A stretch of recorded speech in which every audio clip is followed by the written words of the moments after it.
ഇപ്പോൾ ഏറ്റവും കൂടുതലായിട്ട് ഈ രാഹുൽ മാങ്കൂട്ടത്തിൻ്റെയും ഷാഫി പറമ്പലിൻ്റെയും വാഹനം തെരഞ്ഞെടുപ്പ് കമ്മീഷൻ ഇന്നലെ രാത്രി 10 മണിക്ക് പരിശോധിച്ചത്. അപ്പോൾ അത് അവരെ അപമാനിക്കാനാണെന്നൊക്കെ പറഞ്ഞ് രാഹുൽ ഈ ഉദ്യോഗസ്ഥരോട് തട്ടിക്കയറി അവരെ ഭീഷണിപ്പെടുത്തുന്നതൊക്കെ ആയിട്ട് ഈ തെരഞ്ഞെടുപ്പിൽ വീണ്ടും പാലക്കാടിന് പിന്നാലെ ഒരു വ്യക്തി പരിശോധിച്ചു എന്ന് പറഞ്ഞുകൊണ്ട് ഒരു വിവാദം ഉയർത്തിക്കൊണ്ടുവരാനുള്ള ശ്രമമാണ് ഒരു വിവാദത്തിൽ നടക്കുന്നത്. അതെന്തുകൊണ്ടാണെന്നാണ് മനസ്സിലാക്കുന്നത്? മറ്റു കാര്യങ്ങളൊന്നും പറയാനില്ലാത്തതുകൊണ്ടാണ്.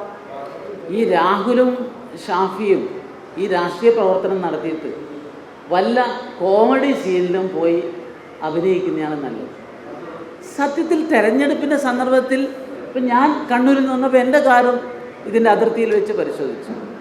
അത് സ്വാഭാവികമാണ്. തെരഞ്ഞെടുപ്പിനെ പ്രവർത്തനത്തെ സുതാര്യമാക്കാൻ നമ്മുടെ രാജ്യത്തെ ഭരണഘടന ഏജൻസിയാണ് നമ്മുടെ ഇലക്ഷൻ കമ്മീഷൻ, അവരുടെ അധികാരമാണ്. അതിൻ്റെ ഭാഗമായി ഈ യുവ നേതാക്കളുടെ വാഹനം പരിശോധിച്ചപ്പോൾ അവർ പെട്ടി പുറത്ത് വലിച്ചെറിഞ്ഞ് അവർ നാടകം കളിക്കുകയായിരുന്നു. വളരെ പരിഹാസ്യമാണ് ഈ പ്രവർത്തനം.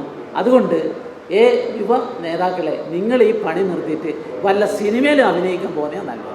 ഇത് നാടകമാണ്, പരിഹാസ്യമാണ് എന്നാണ് ഞാൻ മനസ്സിലാക്കിയത്. അല്ലേ, എന്ന് ഞാൻ പെട്ടിയെടുത്ത് വന്നതല്ല, വാഹനം പരിശോധിച്ചു.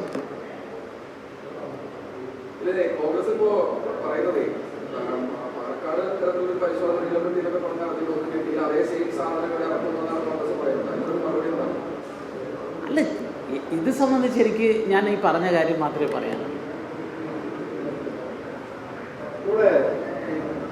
ക്രൈസ്തവ വോട്ടുകൾ ഉള്ള മണ്ഡലമാണ്. അത്തരം വോട്ടുകളെ ഏകോപിപ്പിക്കാൻ വേണ്ടി നേരത്തെ ബിജെപി വേണ്ടിയൊക്കെ നീക്കങ്ങൾ നടത്തുകയും ചെയ്തിട്ടുണ്ട്. പക്ഷെ പാലക്കാട് അത്രയൊന്നും വിജയിക്കുന്ന സാഹചര്യം ഉണ്ടായിരുന്നില്ല. അതിന് ഭിന്നമായിട്ടുള്ള സാഹചര്യം കൂടെ രൂപപ്പെട്ടു. ഭിന്നമായ സാഹചര്യം പാലക്കാട് അത്രയോട് വിജയിച്ചില്ല. സോവർണ വോട്ടുകൾ, ക്രൈസ്തവ വോട്ടുകൾ വന്നില്ല.